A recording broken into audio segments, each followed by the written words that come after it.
Welcome to Toffee TV. It is my ultimate Everton Team podcast. Today, subject is Ned.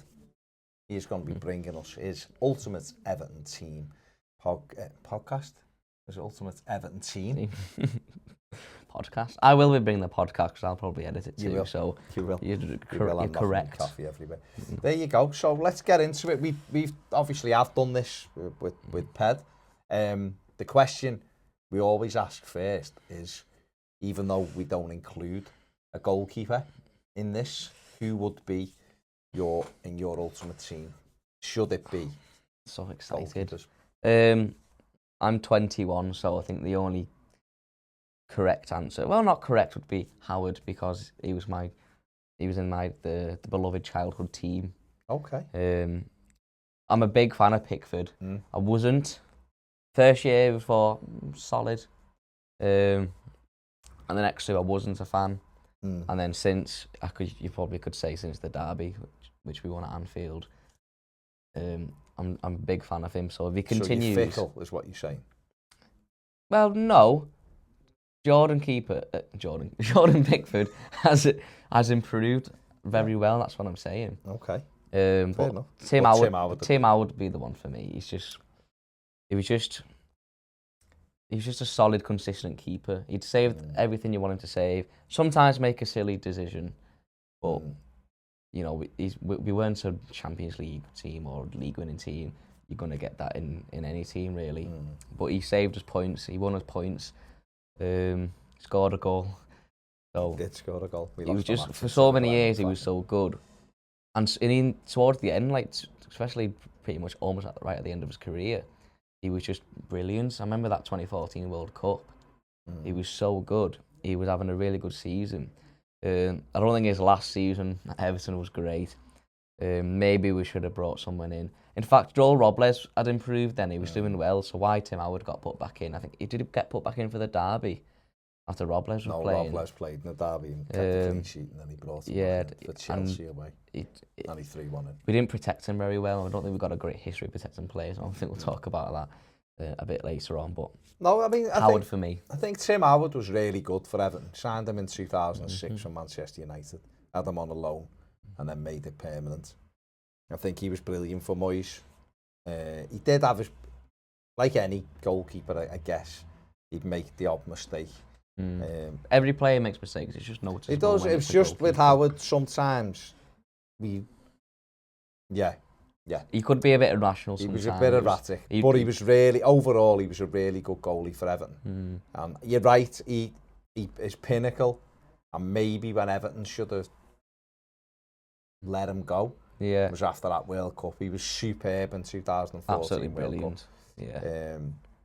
And then he started seeing little bits creeping into his game towards the end. And even though we had Joel, who did get in and play well at times, Roberto Martinez kept going back to Tim Howard, and I think it didn't do Howard any favours at times. I think a little spell out of the team would have revitalised them, you know, and kept that thing of, you know, if you play well, you keep the shirt. And I think just at the end, but listen, overall, he was a brilliant goalie. He was a great character as well. He was a brilliant. leader as well, wasn't he? He was brilliant. And a great ambassador. So Tim Howard would be a keeper, Sam. But, absolutely. You know, we are basing it on the Ultimate Fan Game, which you can download. The link is in the description. And that doesn't have goalkeepers in. It has 2 defenders, 2 midfielders, and 2 forwards. So, who is your first defender who is getting in Ned's Ultimate Everton Team? Leighton Baines. Leighton Baines. It's getting, everybody's picked him so far, and you could say, it's getting boring because everyone's picking the same defender, but it just shows that's how good he is. Obviously, I'm basing mine on the Premier League era. Best left back I've seen play for Everton. Go along with that. Nobody's picked Gary Ablett or Luca Dean, so my opinion stands correct. I just think he was the perfect professional, the perfect personality, and I can't remember a bad game he had. I know I'm young, so you've got a better memory than me. Leighton Baines. But my memories of him is just happiness. I think with Baines, he did have bad games. I think it's foolish to think he didn't. When the team had a bad game. He was a fantastic football player. And the biggest compliment I could give him is that he could have played in Everton's 85 league winning team. We had Pat van der Now, he was a great player, important, but completely different left back. As a footballer, absolutely mustard. There was no left back like him, and people compare him to Ashley Cole. Get out.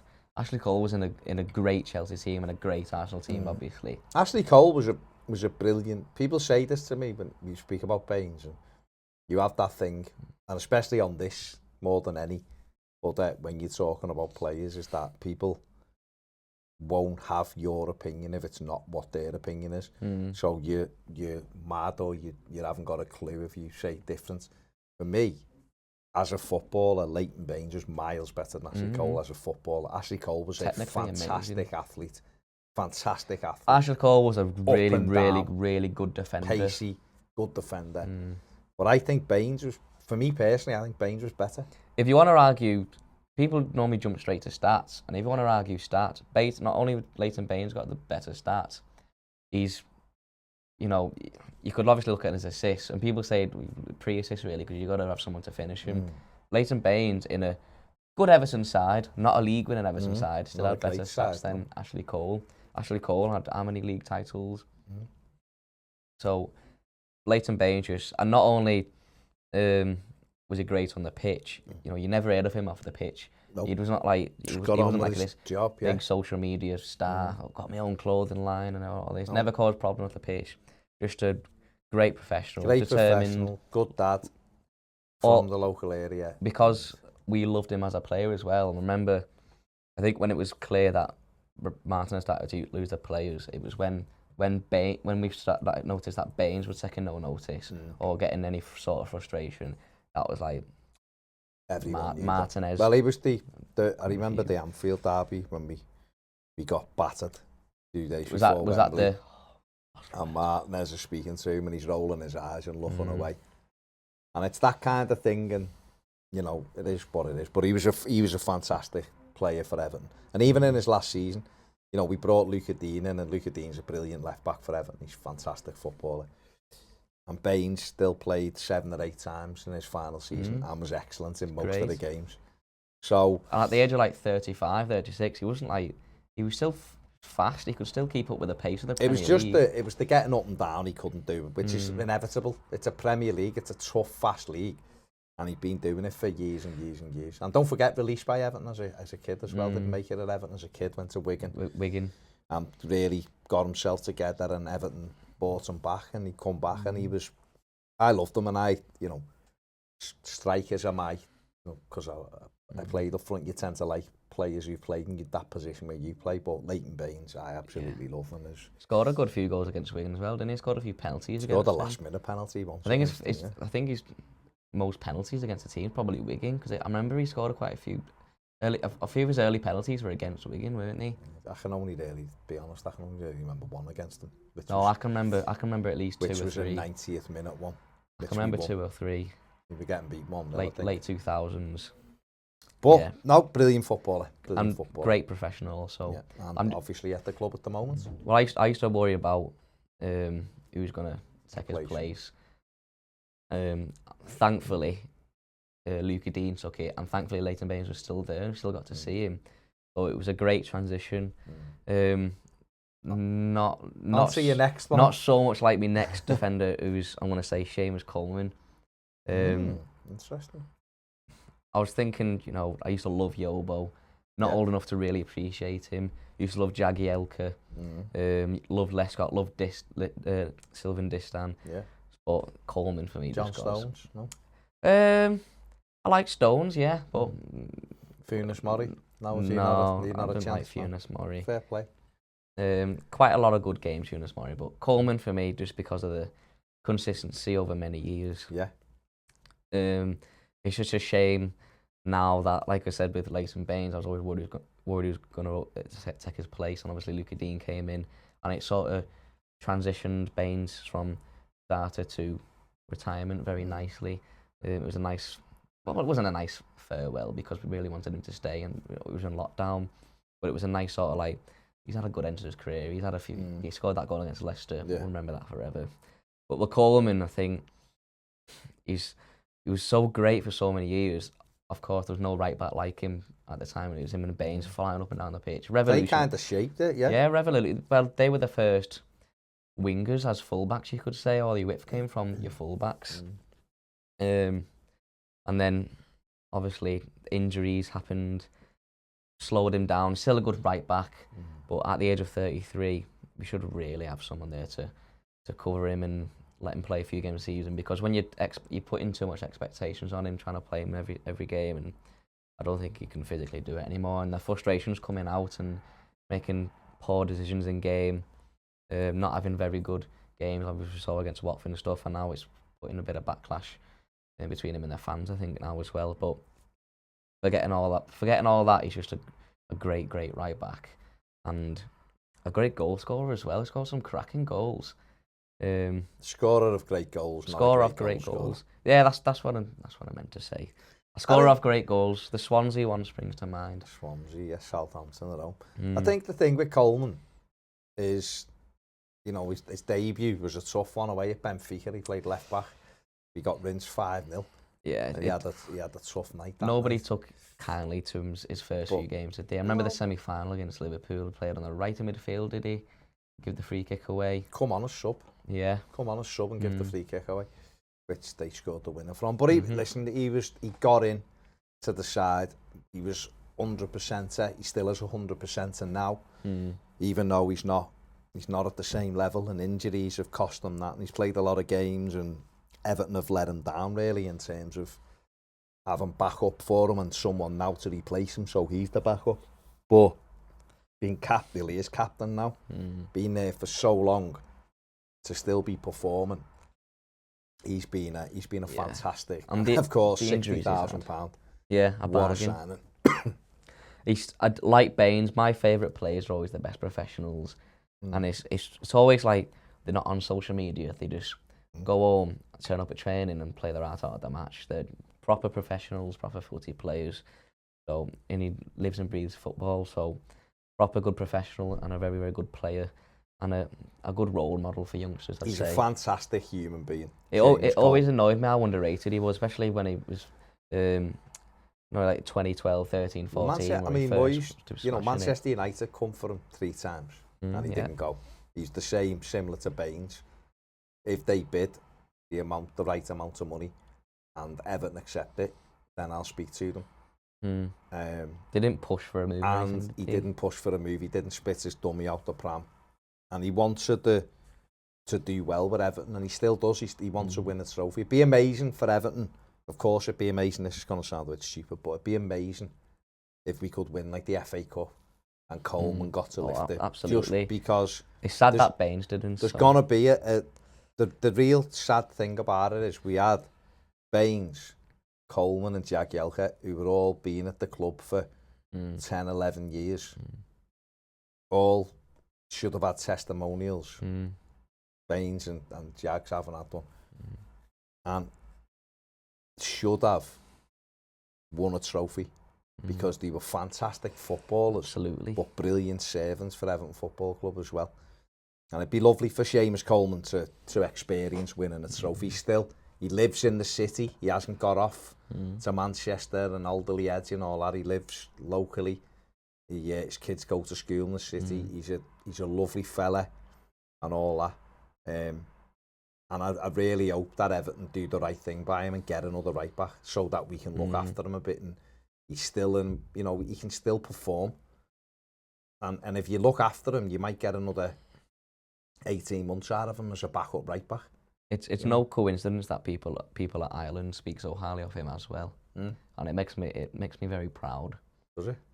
Yeah, play to you. Because he's a role model of mine.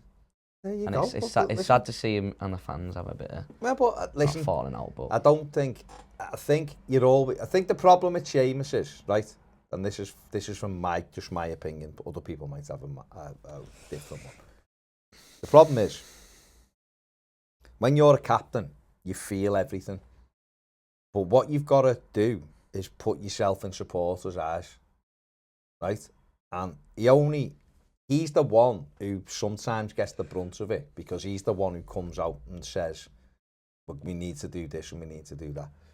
He said after the Wolves game a couple of years 3-0. ago, he made a lot of great points and everyone was like, absolutely spot on there. Made up, he said it.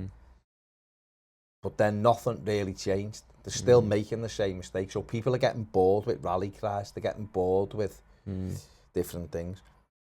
He had an issue the other week against Watford because he didn't have a very good game.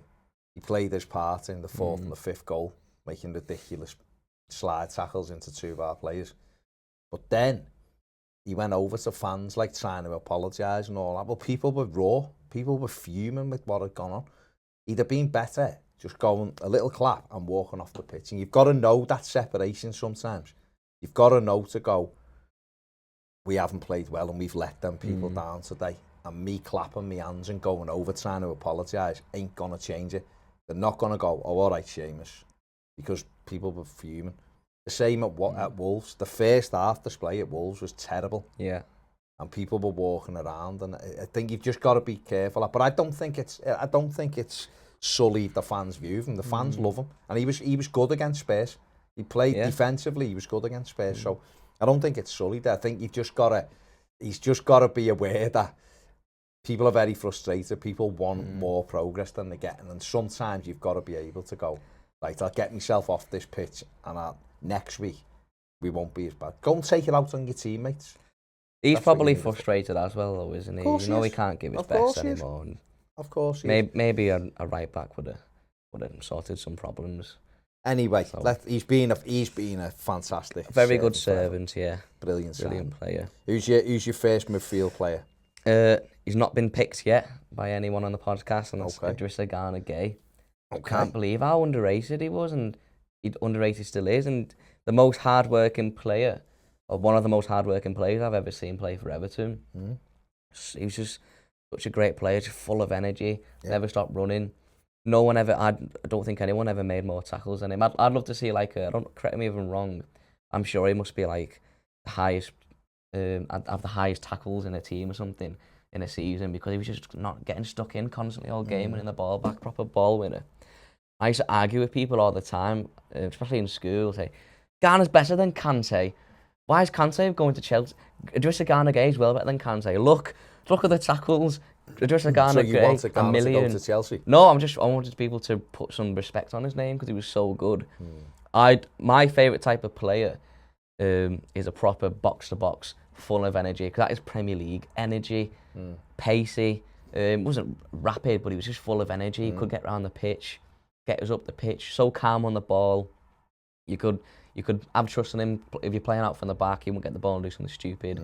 So well disciplined, and I just love a player who gets stuck in. And when you see a player who's not like, he wasn't big or anything, was he? He was he was 5'9", 5'10" or something. Wasn't like a big like Decore or someone but still just getting stuck in, winning the ball and winning all his 50-50s. I think he's one of those players that when he went, people appreciated how good he'd been. Yeah, even when, because we've not really replaced him, have we? No. You know, even when we knew he was leaving in January, no one was kicking up a fuss. No one was going mad. I was a bit upset, but I was thinking, let's just get the last. I remember we kept hold of him in January to the end of the season. It was like, he's staying. Thank God, let's get the last few months out of him. And he was brilliant. And he were good. Yeah, and he deserved his move to PSG. And it shows how, I remember signing from Villa, and they went down, didn't we? And we signed him. I was like, I hadn't watched him. I was only, I think I was 13, 14, maybe 15 or something. No, I was about 15 when we signed him. I wasn't watching Villa. I wasn't spending any time watching Villa on a weekend. So I was like... So you didn't know him personally? I didn't know him personally. I was just like, why have we signed him?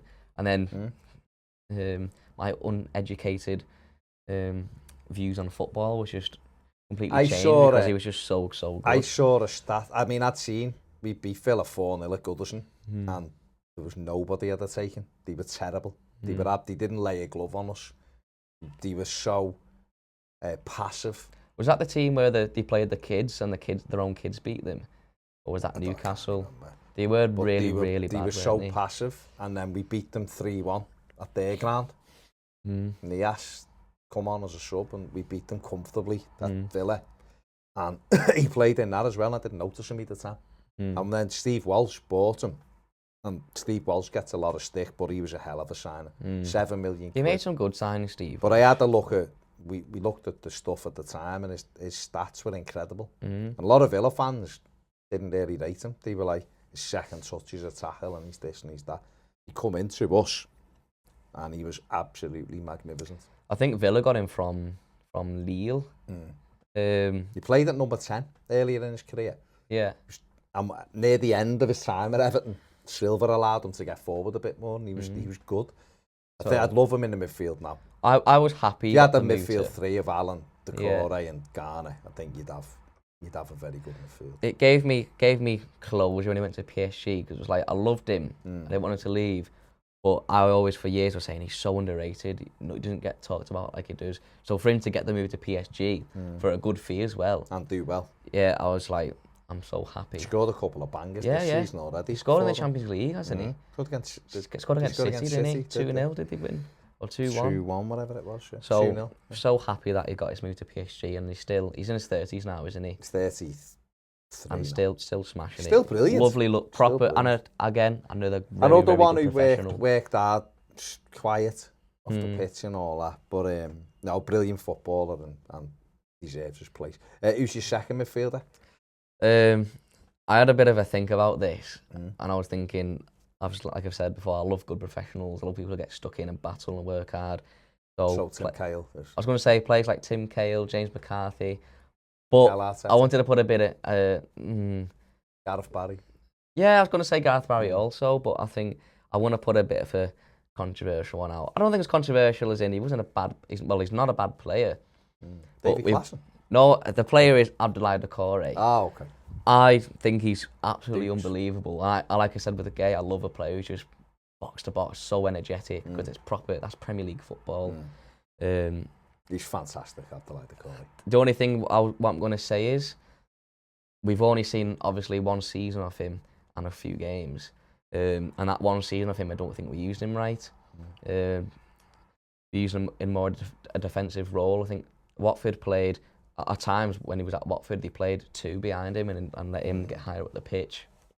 And he's just we've seen that a great footballer. And Benitez give him a bit more freedom this season, and he's been one of our best players. He scored 3 goals already. 3 goals and had 2 assists already, and obviously proper he's out midfielder. at the minute. He's a huge miss when he's not in our team. And it shows.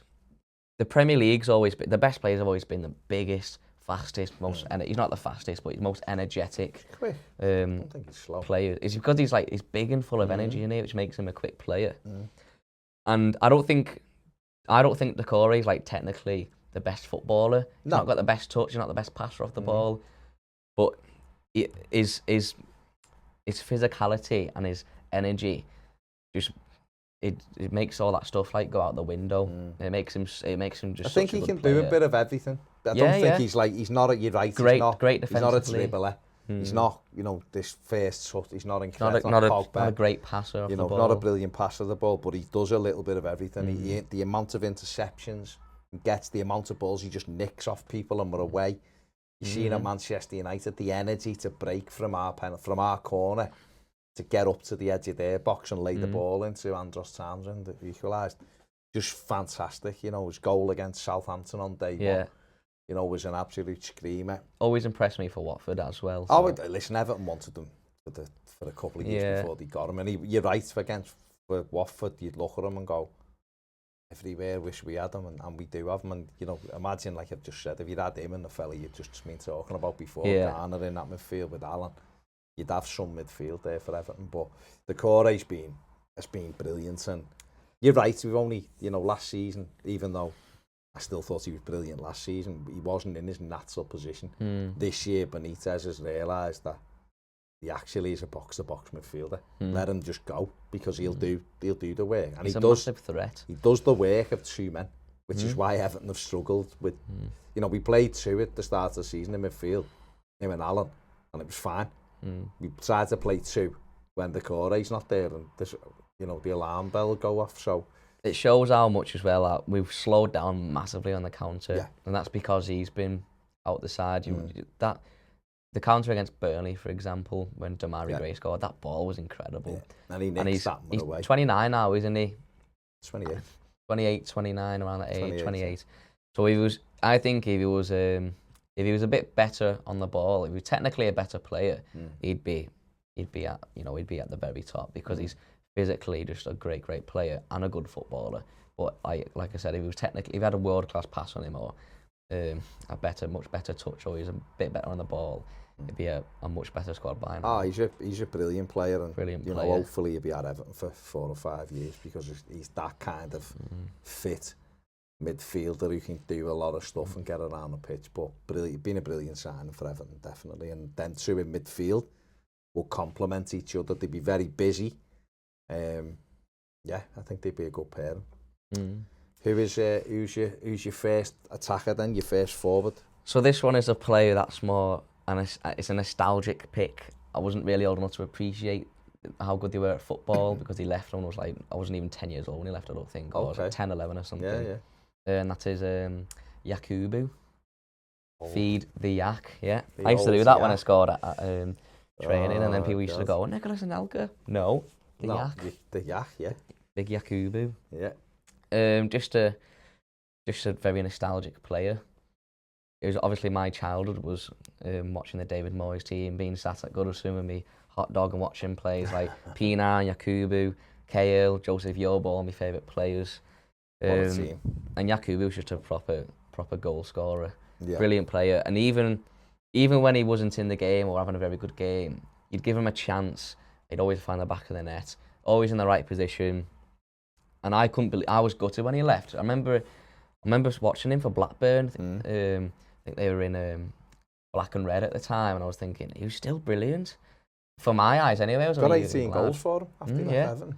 I don't know why. He had an injury, didn't he? And I think David Moyes let him go. He came from, I wanted him when he was at Portsmouth, to be honest. Seen him, he went from Maccabi Haifa to Portsmouth and was brilliant at Portsmouth. Just dead strong. Remember him at Goodison, thinking, oh my God, I'd love him. He scored a cracking goal at the street end.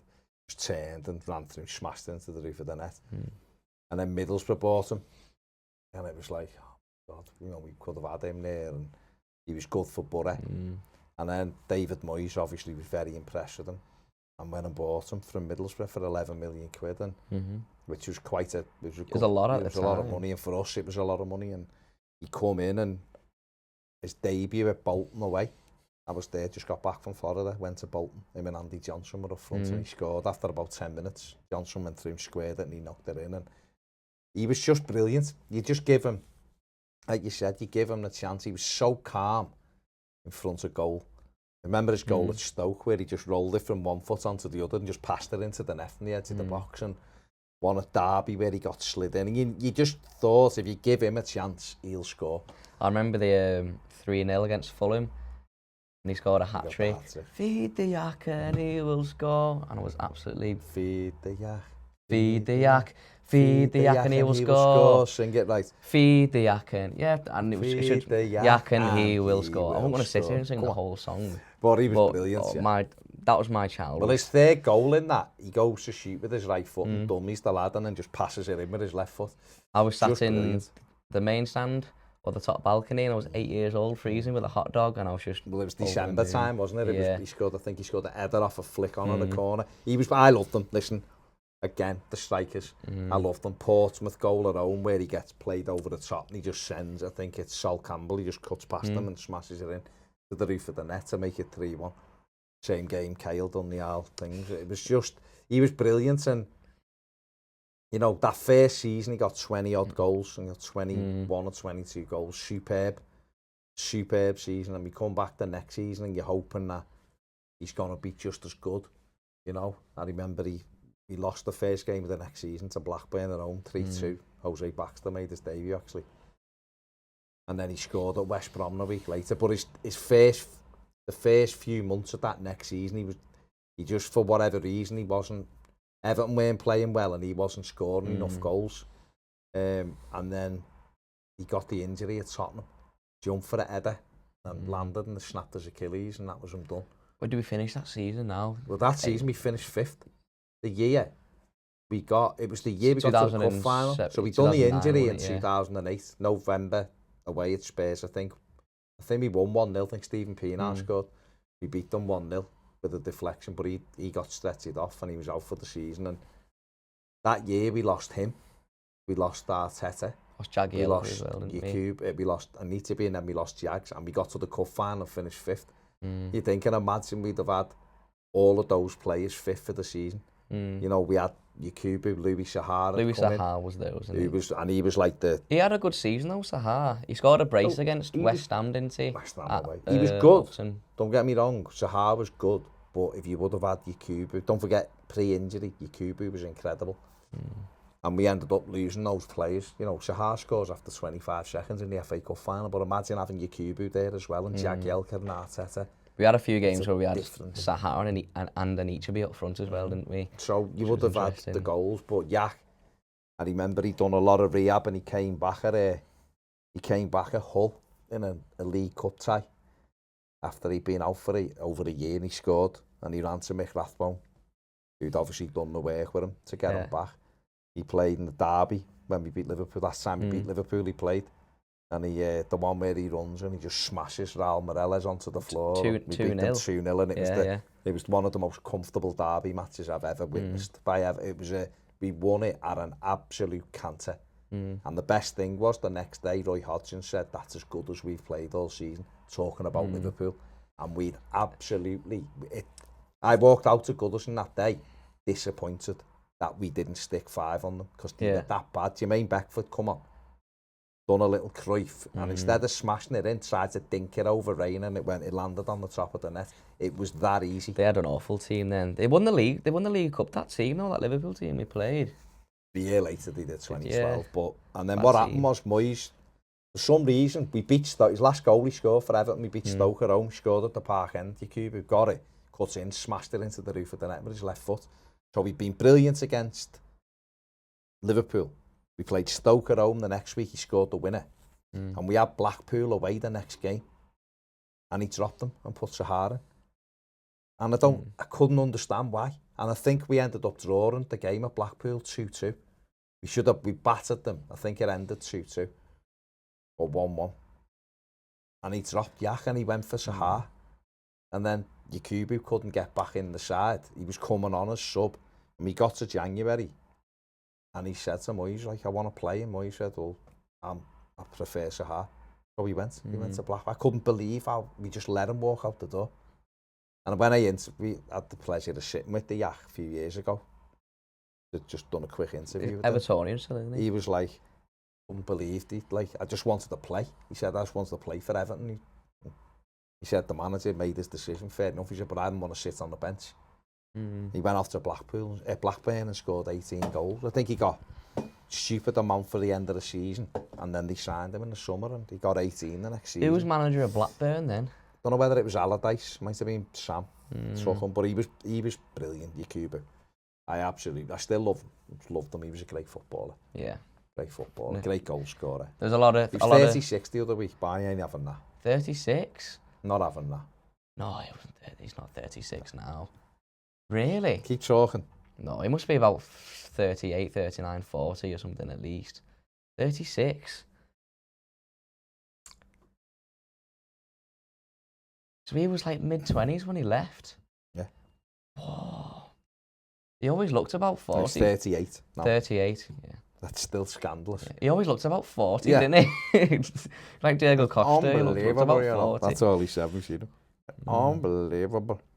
No, lovely guy. There's a lot of forwards that I'm like nostalgic about. That I used to love Andy Johnson, love Louis Zaha. I love Jermaine Beckford for the short time he was here. I remember the goal against Chelsea. He was another one. We will get on to your other one now. Beckford, what did you make of him? Just very briefly. Because I thought we got him free from Leeds. He come in, scored 10 goals, scored against Liverpool, scored twice against Chelsea. The Chelsea goal was brilliant. The counter one. I still don't even know why he left. Well, he left because I think Moyes didn't think he worked hard enough. Yeah, which is fair enough. And I think we got 3 million for him, so we made money on him. But I'd have kept him. He bounced around different clubs, didn't he? And I remember hearing of him like a couple of years later, and he was like in a championship or something. I was like, what's happened to him? He was great, him. But yeah, Jermaine Beckford, good player, but Yakubu's like the most nostalgic one for me. Brilliant player, and a great professional, great goal scorer. Who's your other underrated. one? Who's your other one?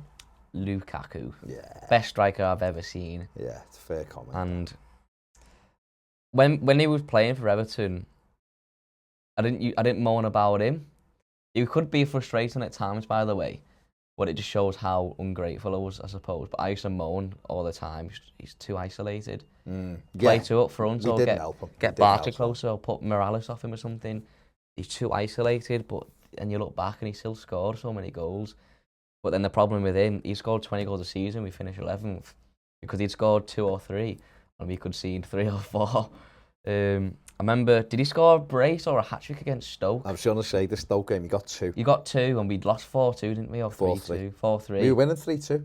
We were winning 3-2 with 5 minutes to go. I remember the look on his face, was just like, I'm fed up with this. Yeah. I looked at him when he stayed for I think when it went 3-3. I think when it went 3-3, he was stood on the halfway line with his hands on his hips, as if he was like that, as if to say, like, I'm scoring all the goals and you're arsing about with it.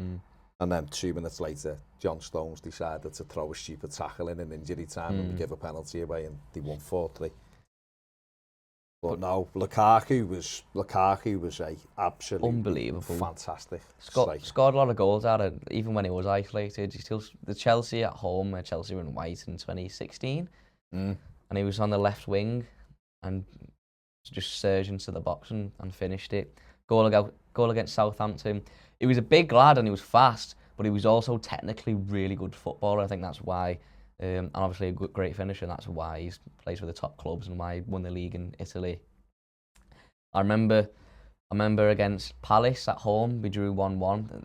It was Koeman's first season, and they were in yellow. And there's free kicks at like 30 yards out, and he sets up, and I was like, what? And he just curled it in. I was just like, but yeah, I used to get frustrated with him at times. In that game. Yeah. Near the end. I don't think we played very well. They always they always seem to perform for a good few years. They'd come to Goodison and I think they beat us twice, 3-2, didn't they? Balassi and Zahara takes us and then the 1-1. We had Balassi that night almost. But no, I used to get frustrated with him at times. But with my issue with Romelu Lukaku was at times he was lazy at times. Yeah. But we just left him on his own. But my issue was more his bitching. When he'd go away on international duty and he was always talking about Champions League and stuff. And I'm not listening. I know the game's changed and some people don't have a problem with that. And to be honest, I guess it's whichever way you look at it. You can look at it and go, that's ambition or whatever. But I wanted them to be saying, I want Everton to get in the Champions League, and you know what I mean? And I never felt, it might just be him, but I never ever felt like he loved Everton. Now, he might tell me different. Do you know what I mean? But I always felt like we were just a stepping stone. Yeah, and even if you are, look at Richarlison. Like, we might be a stepping stone for Richarlison. We might be the biggest club Richarlison ever played for. We don't know. But at least he interacts and he loves it and he gives it all that. Now, he moves on. And I just wish Ron would have been a little bit more like that, because I think more people would have took to him. But in terms of a goal scorer and as a footballer, he was absolutely brilliant. I don't normally like seeing players leave and do well. And I wasn't happy when he left, and I hate that he went to United, because I hate United. But I was like, when I was seeing him getting slated and he was really poor, it was nice to see United be crap, but it was heartbreaking to see him not do well, or to see Rashford getting played over him. And it wasn't heartbreaking for me. I loved it. No, I loved him though, and I remember when he celebrated against us. Celebrated against us, and I was just like, that was a kick in the teeth and the nuts, all in one. But then went to Italy, and I was so happy when brilliant. He lost a bit of the timber, started smashing it, and I was like, yes, he's doing it, and he's doing it in another league. So that's the best thing. And I think, to be honest, even if he smashes it in for Chelsea, I think he'll be brilliant for Chelsea. I think once he kind of clicks, it's not really happened yet. I think once he fully clicks, I think he'll be brilliant for them. Did he score 1 against Arsenal or 2? Because if he scored one, we should have had another one then, because he had a basically. He had one, didn't he have one disallowed? Yeah, and he had one disallowed at Anfield. And he had one under the bar against Arsenal, and he just went dink and it hit the crossbar. I was like, he scores goals though. Yeah, brilliant.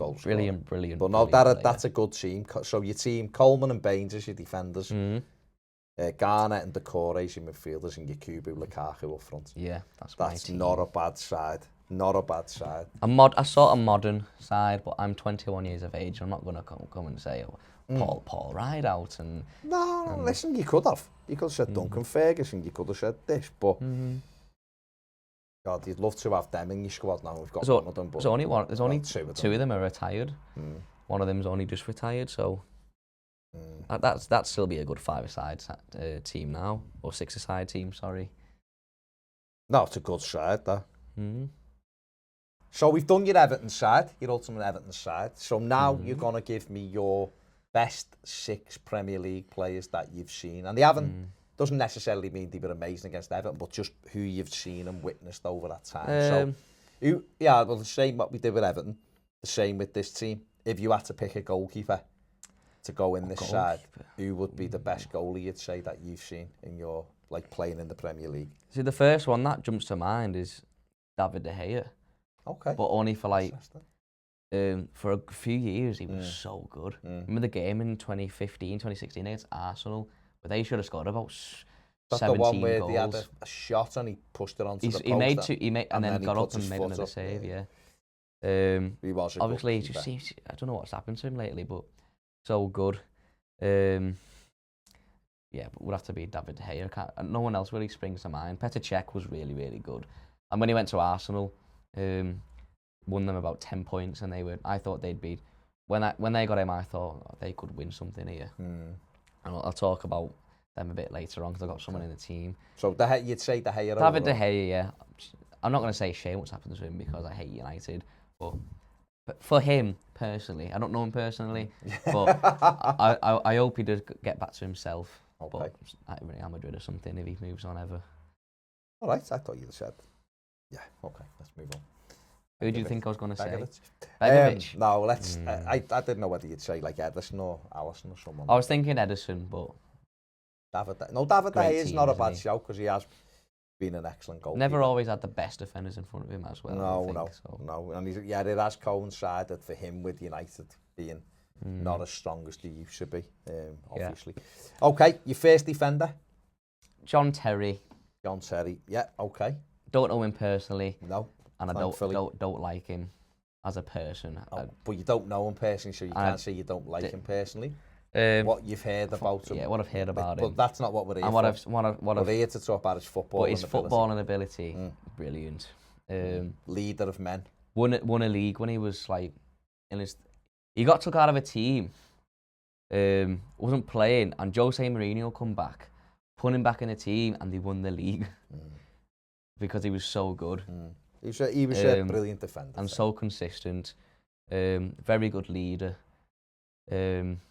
Always boss against Everton.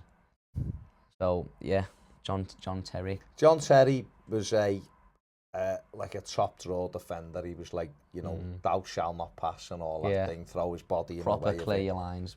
Tank. Just no nonsense, but always rallying around. Yeah, you're right. At times questionable personality, but as a defender, and this is dead difficult when you're doing these things anyway, because the amount of plays you leave out, of course you do. But Terry, for like winning trophies and stuff with Chelsea, was absolutely brilliant. And when I watch Everton, if we're getting battered, I don't go, oh, he's so good for them, or they're just really good. I just go, we're bloody crap. But then there's players you can't help but just appreciate. Yeah. And some of these are ones that I really appreciate, especially playing.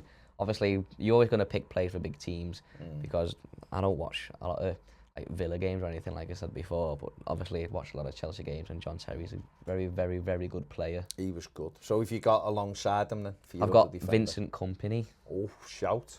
I don't think he's talked about enough. As I know when people say, "Oh, the Van Dijk."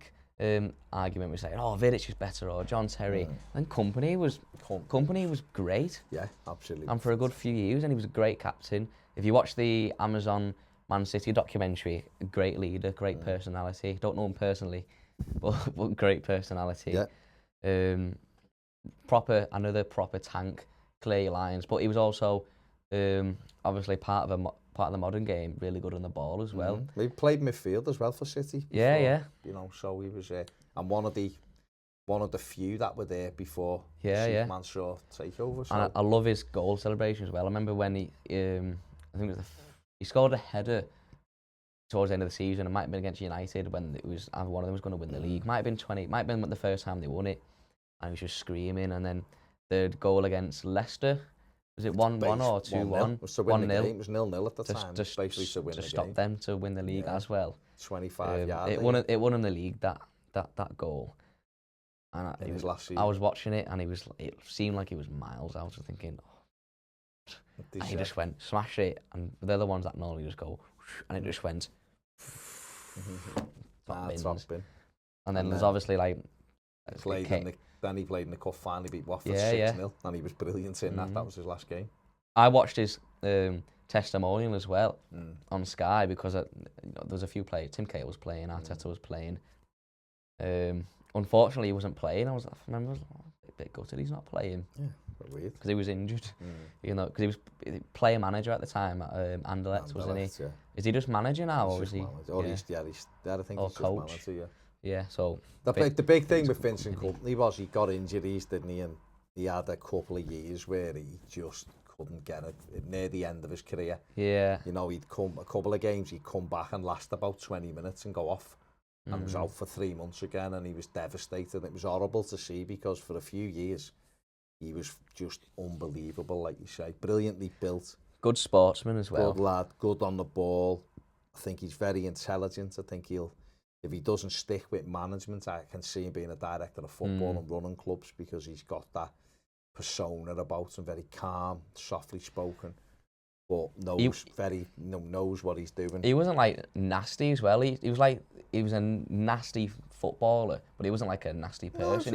He'd have a good battle with someone, and after the battle, he'd be like, to succeed at that level, you've got to have that in you, and he had the winning mentality. You don't win what he did with City if you haven't got that winning mentality. And great captain, just brilliant. He's like he's the most recent player. Right, when if you say best Premier League captains, he's the most recent player I can think as the best captain. I don't think there's been since him. I don't think there's been many like there's been captains, but they're not like when you think of like your Roy Keanes.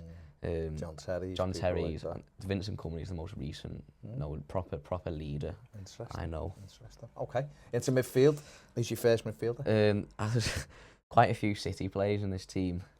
Why wouldn't you be? They've been the best team for a while. David Silva. Footballer. Hell of a footballer. Unbelievable footballer. Still playing? Yeah, for Sociedad. Sociedad. Not Sociedad. Oh no, Celta Vigo. Celta Vigo. No, it's Celta Vigo. Who is it? We'll get it's there. Sevilla, isn't it? No. Oh, it might be Sociedad. I think it's Real Sociedad. Yeah, it might be Sociedad. I think you're right. Unbelievable player.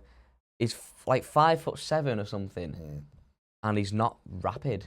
Never really he used to play on the wing a lot for City. Plays for Real Sociedad. Sociedad, yeah. I was correct, thanks. Yeah.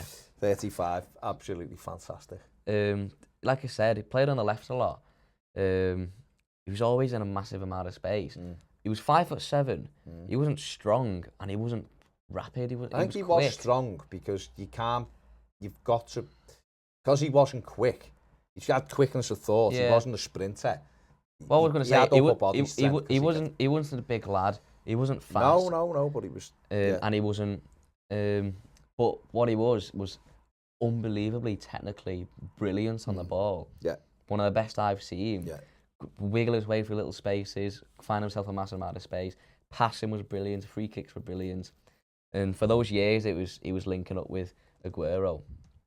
Unbelievable player, scored some great goals. And most importantly for me, a brilliant professional. Never wanted to leave, never spoke about leaving, never had any trouble off the pitch. Like a lot of City players. City, when they first won that first league, you'd think, these players are going to go to Barcelona or Real Madrid. They're not going to stay at City, but they stayed for years and then they loved the club. And none of those players would have head of City when they were growing up, or when they were even when they were playing. So to go and spend their career at City when they could have easily gone to Barcelona, Real Madrid, just so professional. But that's and because brilliant. of what they found there, though, as well. Mm. They found that. They built something great. They went there, built something together because of people like Company, and obviously because of Pep Guardiola and Soriano and all of those people, Trixie, Bergistan and all of those people who were there. They built that thing together, and David Silva was just unbelievable football. Left foot, one made the other, goals, assists, worked hard. Absolutely fantastic. Always football. boss against Everton as well. I even thought about putting Zabaleta in over John Terry just because it's that City team, but no, it's got to be John Terry, hasn't it? Yeah. So okay, who's your next one with David Silva? Yaya Toure.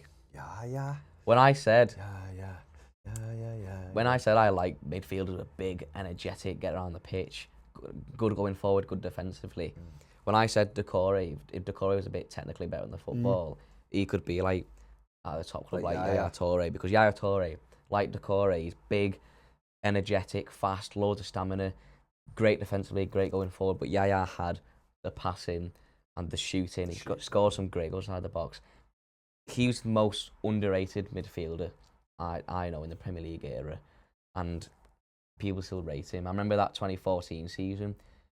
He scored a lot of goals and he got a lot of assists, and it's not talked about enough because he was so good. He just picked the ball up. He'd win it because he was great defensively, and he just surged forward, and he just smash it from outside the box. And when Liverpool the slip, Demba Ba and all that, he was the reason City won. Yeah, he was the best player. He got them going and got big goals for them. And great I think player. even the last game of the season when I think they beat West Ham 3, I think it was that. I think they beat West Ham 3-1 or 3-0 or something on the last day. I think he scored the first goal.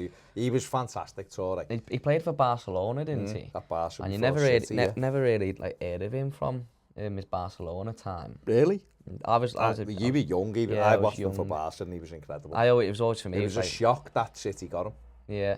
When they got him. Because he was amazing for Barca and people were like, I'm going to go to Man City. His brother was good at the time as well, wasn't he? Big Colo. So, yeah. So he was a special footballer, My favourite type of footballer. Got a statue there, hasn't he? Yeah. And there's Silva as well, isn't he? Which looks nothing like Silva. Absolutely fantastic. So what a player. Goals, he had everything, hell of a player. Okay, first striker. My first striker is Alexis Sanchez, and here's the thing, right? Sanchez, you say? I'm a young lad. You are. I miss a lot of Premier League greats, or wasn't old enough to appreciate them. Obviously, I watched players like Van Persie and Drogba, but Alexis Sanchez, I used to watch him and think, Wayne Rooney. I thought I was going to say Wayne Rooney, but because he played for Everton, I thought I'm going to completely. He's from Manchester United. Yeah, maybe I should have said Wayne Rooney, but I wanted to detach it from go it on, completely. if you've gone Sanchez, I was just thinking, when Arsenal signed. Yeah, maybe. No. When I've watched Harry Kane, he's been crap against us. And he was crap on Sunday. But brilliant normally. Yeah. But anyway, I don't like him though. Go on. Okay, fine. When they signed Petr Cech and Alexis Sanchez let's not forget, he was really, really good. He was a brilliant footballer and he was great for Arsenal. I just think he was technically a great player. Fast. He was great on the wing, great up front. He was small, but he was like little. He was like a little dog, wasn't he? Built like a big Rottweiler.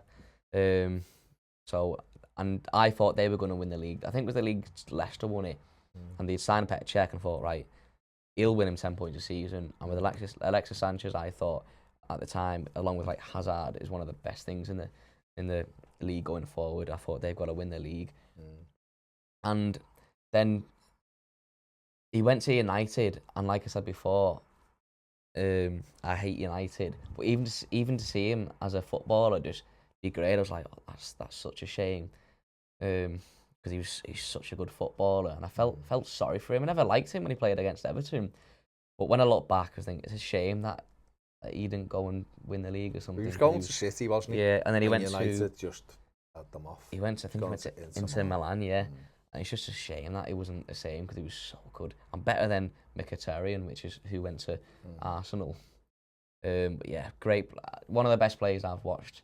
For certainly that Arsenal team. I thought he was going to win then the league, along with Petr Cech for that extra 10 I points remember a they season. beat Liverpool in a game when Liverpool were really good, and I think they beat them 3-1 at the Emirates, and he scored 2 absolute belters. And he was brilliant. He was brilliant. He was brilliant at Udinese, he was brilliant for Barcelona, and he was brilliant for Arsenal. And of course, Liverpool nearly signed him, didn't he? Liverpool wanted him, and he wanted to go to London, so he went to Arsenal and was great there. And then he moved, made the wrong choice or whatever, left Arsenal, went to United, and United did that thing that they do with people. They sign them and they don't know what to do with them.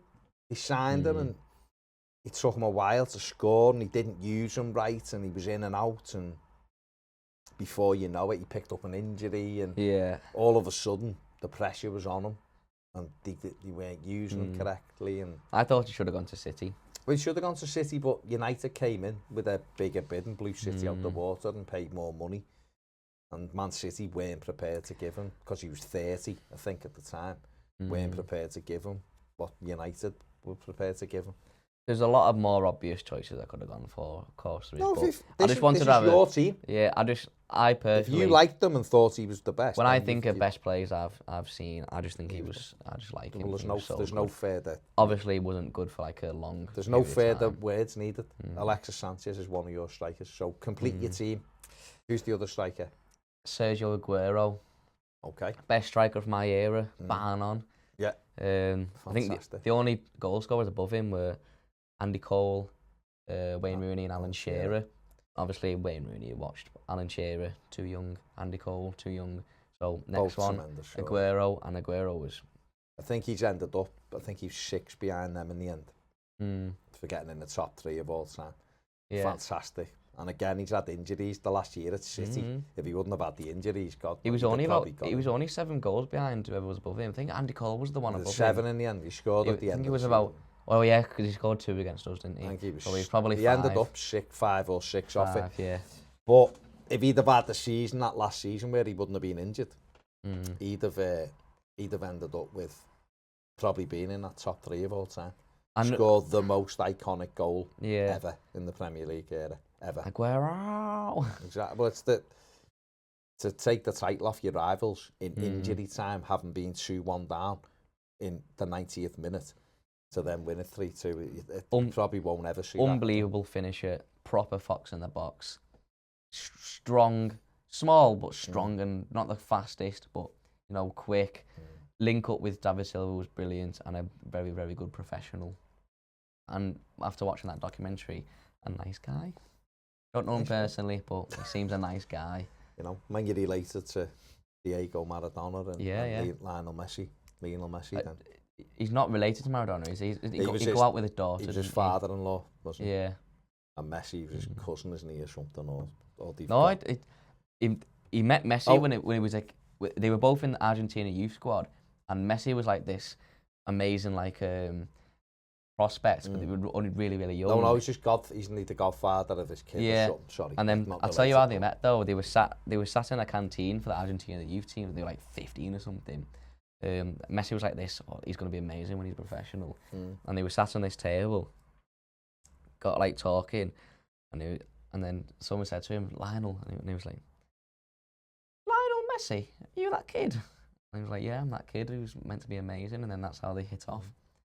That's Sergio Aguero that told that story on some TV channel or something, so I think it's correct unless you lied completely. Why would he? I don't know. But give us a vote, range over a vote to the kit man at Man City when he left as well. Did he? Wow. Yeah, great. Had a raffle of his stuff. Yeah.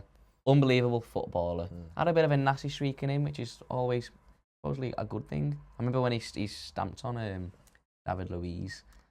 I think it's that will to win, isn't it? Top players have it.